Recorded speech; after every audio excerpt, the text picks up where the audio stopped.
আজকের ভিডিওতে আমরা দেখব যে আমাদের হোম পেজের মধ্যে কি কন্টেন্ট রয়েছে। তো আজকে আমরা হোম পেজ ডিজাইন করা স্টার্ট করব।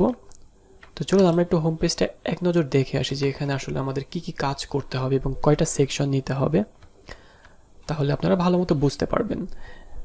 তো খেয়াল করুন, প্রথমে আছে হিরো এরিয়া, তারপরে অ্যাবাউট আস, অর্থাৎ 1 2 3 4 5 6টা সেকশন আছে আমাদের হোম পেজে।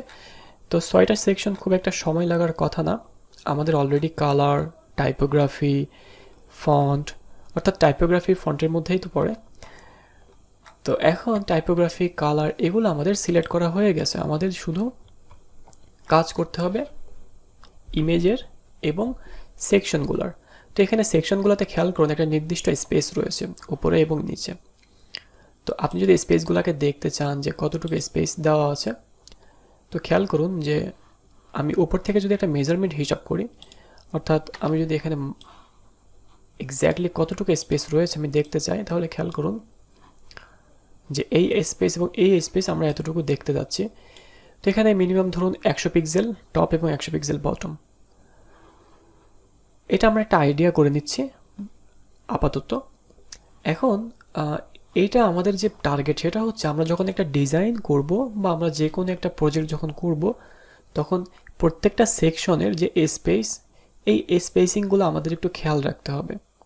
অর্থাৎ হোম পেজে যেমন স্পেস ব্যবহার করব, পুরো ওয়েবসাইটে যত পেজ থাকবে সবগুলোতেই সেই একই স্পেস আমরা ফলো করব। আপনাদেরকে আরেকটু বুঝিয়ে দিই আমি এখানে ক্লিয়ার করে, তাহলে আপনারা বুঝতে পারবেন। খেয়াল করুন এখানে কত জায়গাতে আমাদের স্পেস ব্যবহার করা লাগতে পারে। একটা হচ্ছে সেকশন স্পেস, অর্থাৎ টপ বটম, এটা আমরা প্যাডিং ইউজ করব। আরেকটি হচ্ছে কলাম স্পেস। খেয়াল করুন এই কলাম স্পেসটাও কিন্তু খুবই ইম্পর্টেন্ট। ঠিক আরেকটি হচ্ছে, সেটি হচ্ছে হেডিং থেকে টেক্সটের স্পেস। আপনারা এই রেড বক্সগুলো একটু খেয়াল করলেই বুঝতে পারবেন যে আমি কি বলতে চেয়েছি। তো নিচে আসুন, নিচে আসার পরে দেখবেন যে এখানেও একটা স্পেস রয়েছে, অর্থাৎ সেকশন স্পেসের পাশাপাশি এখানেও একটা স্পেস আছে, আবার উপরেও স্পেস আছে। তো এই প্রত্যেকটা স্পেস দেখবেন একই রকম, হুবহু একই রকম।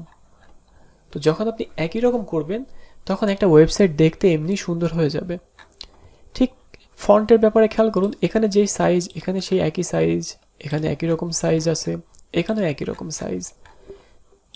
তো এই যে ফন্টের সাইজ, অর্থাৎ টাইপোগ্রাফি, স্পেসিং, কালার, এগুলো যখন আপনি পারফেক্টলি সাজাতে পারবেন, করতে পারবেন, তখন আপনি যেভাবেই তৈরি করুন না কেন একটা ওয়েবসাইট এই কয়েকটা জিনিসের উপর ভিত্তি করে অনেক প্রফেশনাল এবং অনেক সুন্দর দেখাবে। তো এগুলো আপনারা অবশ্যই খেয়াল রাখবেন ক্লায়েন্টের সাইটে কাজ করার সময়। আর এই প্রজেক্টেই আমরা হোম পেজ কমপ্লিট করার ট্রাই করব। তো সবাই ভালো থাকবেন, আল্লাহ হাফেজ।